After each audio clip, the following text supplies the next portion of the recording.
Boat నెక్కగలవా ఓ నరహరి తెడ్డు వేయగలవా పూర్తి వివరాలకు చదవండి రేపటి సాక్షి దినపత్రిక. ఢిల్లీ లిక్కర్ కేసులో ఎమ్మెల్సీ కవితకు బిగ్ రిలీఫ్. కవితకు బెయిల్ మంజూరు చేసింది సుప్రీంకోర్టు. ఈడీ సిబిఐ కేసులో బెయిల్ని ఇచ్చింది సుప్రీం ధర్మాసనం. దీంతో 153 రోజుల తర్వాత జైలు నుంచి బయటకు రానున్నారు కవిత. బెయిల్ పిటిషన్పై సుప్రీంకోర్టులో వాడివేడి వాదనలు జరిగాయి. కవితకు బెయిల్ ఇవ్వొద్దని బలంగా వాదనలు వినిపించారు ఈడీ సిబిఐ తరఫు న్యాయవాదులు. లిక్కర్ కేసుకు సంబంధించి ఆర్థిక లావాదేవీల్లో ఆమెకు కీలక పాత్ర ఉందని ఆధారాలు ధ్వంసం చేశారని వాదించారు. అటు కవిత తరఫున ప్రముఖ న్యాయవాది ముకుల్ రోహత్గి ధీటుగా వాదనలు వినిపించారు. సిసోడియాకు ఇచ్చినట్లే కవితకు బెయిల్ ఇవ్వాలని కోరారు. ఇరుపక్షాల వాదనలు విన్న సుప్రీంకోర్టు కవితకు బెయిల్ను మంజూరు చేస్తూ తీర్పును వెలువరించింది. ఇవాళ సాయంత్రం కవిత జైలు నుంచి విడుదలయ్యే అవకాశం ఉంది. కవిత జైలు నుంచి విడుదలైతే రాత్రి ఢిల్లీలోనే ఉండనున్నారు.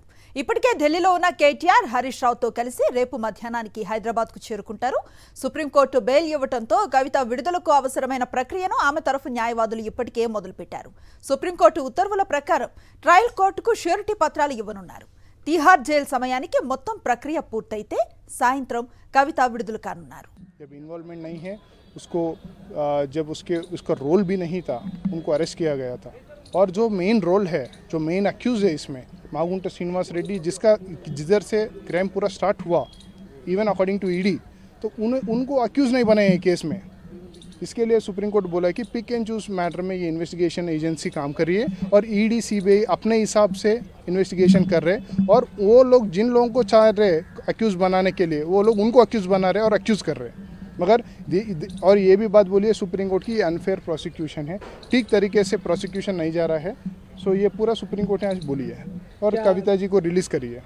तो ये नॉर्मल कंडीशंस लगाई and there is no requirement to report to any prosecution agency, ये भी क्लियरली बोला है.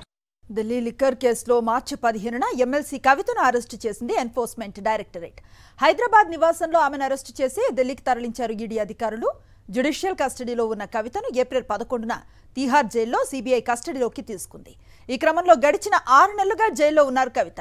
బెయిల్ కోసం ట్రయల్ కోర్టు, హైకోర్టుల్లో పలు పిటిషన్లు వేసినా నిరాశ ఎదురైంది. జులై 1న హైకోర్టు బెయిల్ నిరాకరించడంతో సుప్రీంకోర్టును ఆశ్రయించారు ఎమ్మెల్సీ కవిత. ఆగస్టు 7న సుప్రీంలో బెయిల్ను పిటిషన్ వేశారు. ఈ నెల 12న పిటిషన్ను విచారించిన జస్టిస్ గవాయ్, జస్టిస్ విశ్వనాథన్లతో కూడిన ధర్మాసనం సిబిఐ ఈడీకి నోటీసులను ఇచ్చింది.